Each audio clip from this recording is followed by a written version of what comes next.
Welcome to the Montrose Manor How To podcast series. In this series, you will learn more about treatment of eating disorders and how to support your loved one, friend, family member, or child in transitioning back home after their treatment at Montrose Manor. It helps to provide an understanding of the skills, tools, and processes that they go to, and also give you guidelines and practical strategies to implement in the transition home. The podcast is recorded by the Montrose Manor therapeutic team, and the voices you will hear are those of Madeleine van den Berg, occupational therapist, Firdaus Ahmad, occupational therapist, Lisha Mostert, registered counselor, Megan McCall, clinical psychologist, and Diane Iverson, the dietitian. We hope that you enjoy the recording. Please, if you have any questions or any follow-up processes, please join our parent support group or email one of the therapists to guide and direct you. Welcome back to our Montrose Manor podcast. Today we're sitting here with Lisha, our counselor, and Megan, our psychologist, and we'll be talking about how to support clients through a difficult day. And I'm Firdaus, one of the occupational therapists here. So when our clients leave here, often it's a very big transition. How can our parents or our loved ones actually support them with their transition? Yeah, I think it's often quite hard for everyone involved, because I always say to the individuals in treatment at Montrose that this is something that everyone has been through. Your family has been through this, and sort of the eating disorder doesn't exist in isolation. So I always think that that's good to be mindful of, in the sense that when you return home, there are going to be a lot of fears and a lot of anxieties around you returning and where we've come from, and the fear of sort of having to go back to that.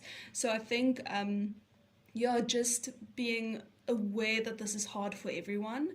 I always think, like, if we're thinking of sort of on a practical level with how do we actually support these loved ones that's now coming out of treatment and that's in recovery, I always think it's sort of not what you say, but how you say it. I think it's incredibly important to have firm boundaries, but I think often when parents or family members, there's so much fear in seeing some of these maybe old behaviors or patterns again, that fear almost makes them go into quite a controlling, maybe quite aggressive stance. And I think being able to share these fears and speak on quite a calm level as much as possible. We want sort of these conversations to take place out of the food space. We don't want to, for example, now your child or your loved one has dished and you think that they don't have enough food on their plate, and now it's a fight around the dinner table and you're telling them they need to dish more. That is not helpful, because now everyone's angry, everyone's anxious, and food is now a very negative space. Whereas if we can take that away from the dinner table and later in the, let's say the evening, pull your child or your loved one aside and sit them down and tell them, I've noticed some of these behaviors and I'm concerned. What do you think is happening for you? What is this about? Have you noticed that your portions are getting smaller, or I've noticed that you're going very, very safe with your snacks, for example, and almost just being able to give them that information without trying to fix it or control it, just so that they can almost reflect on that, and that it remains a safe space for them to reflect on what's going on for them, and for it to almost remain an open conversation. If I can add to what you're saying, in having that discussion, it's having it outside of the food space, but also preparing for it. This is going to happen. Bad days are going to come. And before the bad day comes, to actually have that conversation with your loved one, to say, when you're having a bad day, whether it is food related or life that happens, what do you need? What will you need? Because you've been through this. You sort of know, you've been in treatment. And we have that discussion. How can I support you when that day comes? So that when that day comes, you can sort of look at each other and go, hey, well, we've had this conversation. And then it's easier to manage that in a calm way without getting too overwhelmed. I often use this metaphor to say, in the first days, it's, when you learn to drive a car, and it's a gear, and it's clutch and brake, and then it's blind spot, and you have to think about it quite intensely, and it doesn't come very naturally. But eventually now, you're just driving your car without thinking about it. So at the beginning, in early recovery, you're really overthinking it. What must I do? What is the best course of action? We're having all of these discussions, and it can seem quite overwhelming. It does get easier, and you do get to know each other's triggers, how to support each other, what is helpful, what is not helpful. Yeah, and I think even with what you were saying about just asking that question of how I can support you, it's something so simple, but I think oftentimes we support someone the way that we would want to be supported, and often that's not helpful. For one person, it's going to be give me advice. For another, give me a hug. And I think being able to ask, what do you want? What does support look like to you is so important, because often, and what I've also found is often we don't know, and being able to ask that question to your loved one almost puts the ball in their court. It puts the responsibility on them to reflect, actually, what do I want my mom or my partner or whatever to say to me when I'm struggling, so they can also then reflect on it a bit, and guide you on it. I also think that here parents often feel that the responsibility is on them to make this better, and I think if you can put that, ask let's say your child, how can I help you with this, or how are we going to handle this situation in the future, it really helps almost being able to brainstorm together. So I think that's ideal. I'm listening to you guys, and I hear about the wanting to fix first asking for support. I don't know, something about that says that it's about creating a safe space for everyone, and also helping the parents see that, wait, I can also go on this learning process with you. I think then in that creating a safe space, it's also important to recognize that when is it the ED voice coming, or the ED as in the illness coming through, and when is it my child, my loved one, and that we have to be able to split the two a little bit and go, even though your ED is acting out, you're not a bad person, and I still love you. And we have to have that gentleness in saying, you're not a bad person, I'm here for you, but I'm not tolerating this ED voice.